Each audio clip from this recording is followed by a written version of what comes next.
Hi, it's Cynthia here at the Cornell Farm Kitchen Garden School, and I'm here today to show you how I'm going to harvest some cucumbers, some beets, and a few other things. So these are our cucumbers, and I just wanted to, it's really kind of fun. It's like a hunt and peck. I'm not really sure what I'm going to find in there today, but I'm pretty sure I've got some cucumbers in there. It's been a very great year for cucumbers so far. However, I have some kind of allergy to cucumber and squash kind of plants, so I wear these long gloves. All right, so I'm just going to start looking in here to see if I've got any cucumbers growing. I've got a little baby one here. I'm not taking that. I've got 2 cucumbers here. This is how I pick a cucumber. I clip the stem, and there it is. So that's for my harvest basket. Oh, look, the beans are mingling with the cucumbers. So here's some beans. These are ready to pick. Now, when you're picking beans, you don't use clippers, but I'm using clippers here because I don't have so many and I'm not in a hurry to make a couple of bucks on my bean picking. Okay, so here's the bounty we got from this spot, our beans and our cucumbers. I'm now in the middle of our 2 vegetable garden beds. So you can see I've got a lot of tomatoes over here. I've got an eggplant here. This is not going to be ready for harvesting yet. But I do have some beets down here that are ready to harvest. Harvesting beets is just so easy. You just take the greens on top and pull out the beet. So these greens are especially delicious for salads, but some of them look like this, and when they do, I just cut those off.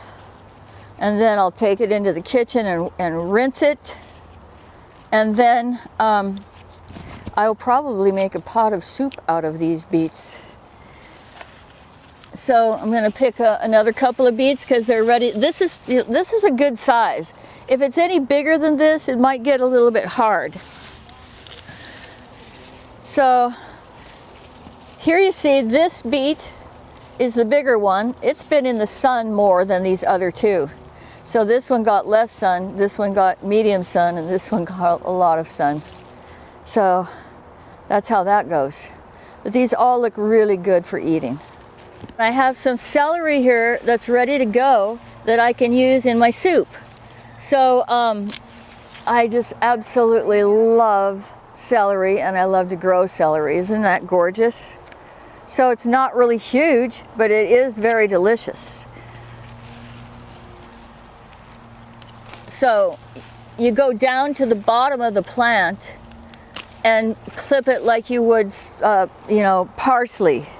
So that if you clip down in the center of the plant, it will continue to grow more stems. So that's what you want to do, like that. So isn't that beautiful? This is shallots. So these are 2 red shallots, and these look delish. They could be a bit bigger, but they seem to be falling over, and I'm sure they're going to be delicious at this stage of their life. So now I've got celery, beets, and onions and shallots for my pot of soup. I hope you can see how exciting and fun it is to search in your gardens for those things that are ready to harvest. I mean, it is just a delight. So now that we've seen how to harvest beans, beets, some onions, what else do we get? Celery. My pot of soup is getting more and more delicious by the minute. And what we're going to do now is we're going to switch gears and talk a little bit about harvesting fruit from fruit trees. So with that, come and follow me on the next video.